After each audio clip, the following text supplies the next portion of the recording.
তীব্র তাপদাহে পড়ছে দেশ, গরম আরো বাড়বে। আজ খুলবে স্কুল কলেজ, বন্ধ থাকবে প্রাক প্রাথমিক। জনগণকে স্বস্তি দিতে ঢাকা উত্তর সিটিতে ওয়াটার স্প্রে শুরু।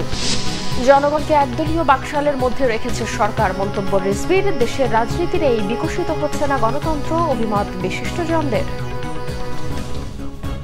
দেখছিলেন বিআরবি কেবল সংবাদ শিরোনাম, এবারে বিস্তারিত। টানা 25 দিনের তাপপ্রবাহে হাসফাস অবস্থা নগরবাসীর। আবহাওয়া অফিস জানিয়েছে, গরমের এই তীব্রতা কমতে সময় লাগবে আরও 2-3 দিন। তীব্র গরমে জনগণকে কিছুটা স্বস্তি দিতে রাজধানীতে প্রতিদিন 4 লাখ লিটার ওয়াটার স্প্রে করবে উত্তর সিটি কর্পোরেশন। শনিবার আগারগাঁওয়ে এই কার্যক্রমের উদ্বোধন করেন মেয়র আতিকুল ইসলাম। শুভ মাহফুজের রিপোর্ট। তীব্র গরমে পড়ছে দেশ, কখনো তীব্র আবার কখনো অতি তীব্র তাপপ্রবাহ বয়ে যাচ্ছে দেশের বেশ কিছু অঞ্চলের উপর দিয়ে। আর চলতি মাসে টানা 25 দিনের মতো বইছে তাপপ্রবাহ, ইতিমধ্যে যা ভেঙেছে 76 বছরের রেকর্ড। তীব্র এই তাপপ্রবাহে অতিষ্ঠ সব শ্রেণী পেশার মানুষ। অসহ্যনীয়, বললাম না, সহ্য করা যাচ্ছে না। আমরা নর্মালি দাঁড়িয়ে দেখলে ঘামাচ্ছি, তারপরে শুধু মানে প্রচুর পানির পিপাসা লাগে। গরম তো অনেক, দেখা গেছে একটা কাজ আমরা 1 ঘন্টায় মানে হাঁপায় যাইতাম না, সেই কাজ আধা ঘন্টা করলেই হাঁপায় যাচ্ছি, করতে মন চাচ্ছে না, ক্লান্তি লাগতেছে, শুয়ে থাকতে মন চাচ্ছে। গরম তো হেভি, গরমের জন্য তো ক্লান্ত হয়ে গেছে শরীর খুবই। কাজ করা যায় না তো, একটা টিপ মারে আধা ঘন্টা 1 ঘন্টা জিরা লাগে, কষ্ট। চলমান তাপপ্রবাহ আরও কয়েকদিন অব্যাহত থাকার কথা জানিয়েছে আবহাওয়া অফিস। বাড়ানো হতে পারে হিট অ্যালার্টের সময়সীমাও। যে চলমান তাপদাহ আছে এটা আরও কন্টিনিউ করবে, তবে যে তাপমাত্রা বৃদ্ধির ক্ষেত্রে যেটা দেখা যাচ্ছে এটা ওই রকম আর বৃদ্ধি করবে না।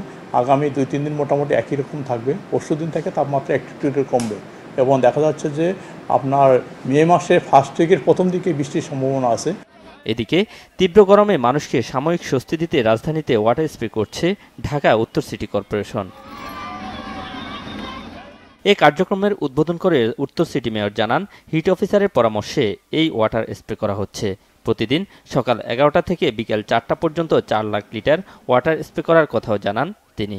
হিট অফিসার আমাদেরকে কতগুলা সাজেশন তারা দিয়েছে। সাজেশনের মধ্যে আছে মিস্ট, আর্টিফিশিয়াল মিস্ট তৈরি করা, কৃত্রিম বৃষ্টি তৈরি করা। আজকের থেকে 2টো গাড়িতে প্রায় 4 লক্ষ লিটার পানি আমরা ছিটাবো। আমাদের গাড়িগুলা 11টা থেকে বিকাল 4টা পর্যন্ত বিভিন্ন জায়গায় যাবে। অবৈধভাবে জলাধার ও খেলার মাঠ যাতে কেউ দখল করতে না পারে, সেজন্য সবার কাছে সহযোগিতা চান আতিকুল ইসলাম। শুভ মাহফুজ, বাংলা ভিশন, ঢাকা। বিএনপির সিনিয়র যুগ্ম মহাসচিব রুহুল কবির রিজভীর অভিযোগ, দেশে একদলীয় ভয়ঙ্কর বাকশালের মধ্যে জনগণকে রেখেছে সরকার। নিপীড়ন নির্যাতনের পরও মানুষের পথ চলাকে আটকাতে পারেনি ক্ষমতাসীনরা। এখন গ্যাস চেম্বারের মধ্যে জনগণকে বন্দী রাখতে চায় সরকার। চলমান তীব্র দাবদাহে অতিষ্ঠ পথচারীর মাঝে শনিবার খাবার, পানি ও স্যালাইন বিতরণ করা হয়েছে রাজধানীর শান্তিনগর মোড় এলাকায়।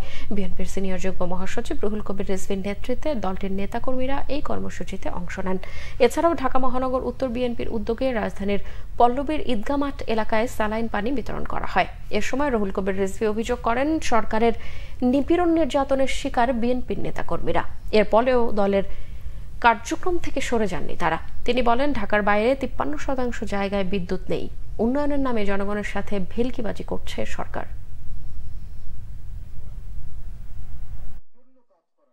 আপনি তো এমনি 17-18 বছর এক ভয়ঙ্কর একদলীয় বাকশালের মধ্যে মানুষকে রেখেছেন। তিনি যে নির্বাচন করেন, সেই নির্বাচনে ভোটারদেরকে ভোট দিতে যেতে হয় না। তিনি যে পার্লামেন্ট করেন, সেই পার্লামেন্ট হচ্ছে একদলীয় পার্লামেন্ট। সেখানে সত্যিকার অর্থে বিরোধী দল নেই, সেখানে কোনো ডিবেট নেই। সেটা একটা এন্টারটেইনমেন্ট হাউস, একটা আমোদ প্রমোদের জায়গায় পরিণত হয়েছে পার্লামেন্ট। এই ব্যবস্থাটাকেই তিনি জারি রাখতে চাচ্ছেন। বিশিষ্টজনেরা বলেছেন, দেশে কোনো রাজনীতি নেই, আর রাজনীতি না থাকলে অর্থনীতিও থাকে না। অর্থনীতিবিদ অধ্যাপক ডক্টর মাহবুবুল্লাহর আত্মজীবনী আমার জীবন আমার সংগ্রাম বইয়ের পাঠ উন্মোচন ও আলোচনা সভা হয় শনিবার জাতীয় প্রেস ক্লাবে। এতে বিশিষ্টজনেরা বলেন, ডক্টর মাহবুবুল্লাহর আত্মজীবনী স্বাধীন বাংলাদেশ ও তার আগের রাজনীতির নানা ইতিহাসের এক উজ্জ্বল দলিল।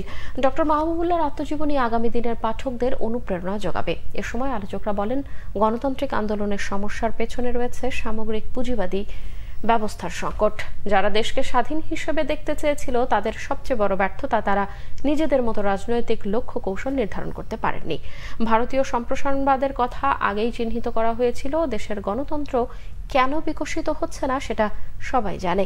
দেশ কঠিন সংকটে রয়েছে, সেখান থেকে উত্তরণের পথ নিজেদেরই খুঁজে বের করতে হবে। অন্য কোনো দেশের উদাহরণ থেকে সংকট সমাধানের পথ পাওয়া যাবে না।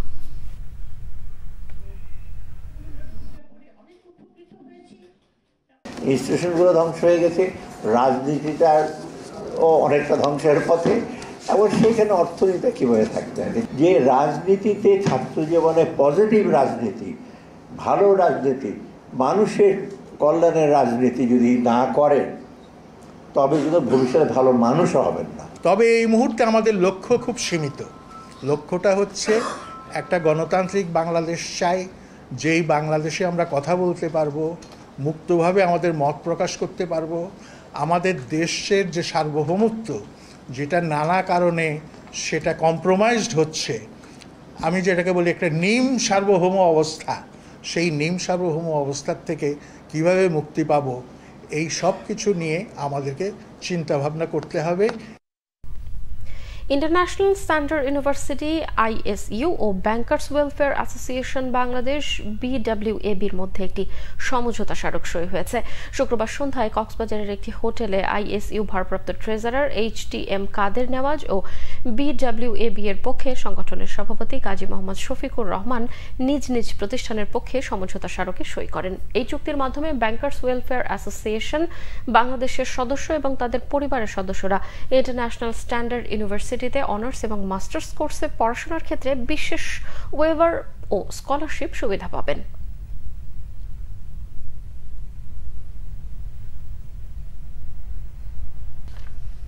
সংবাদ শেষ করব বিআরবি কেবল শিরোনামগুলো আরো একবার জানিয়ে।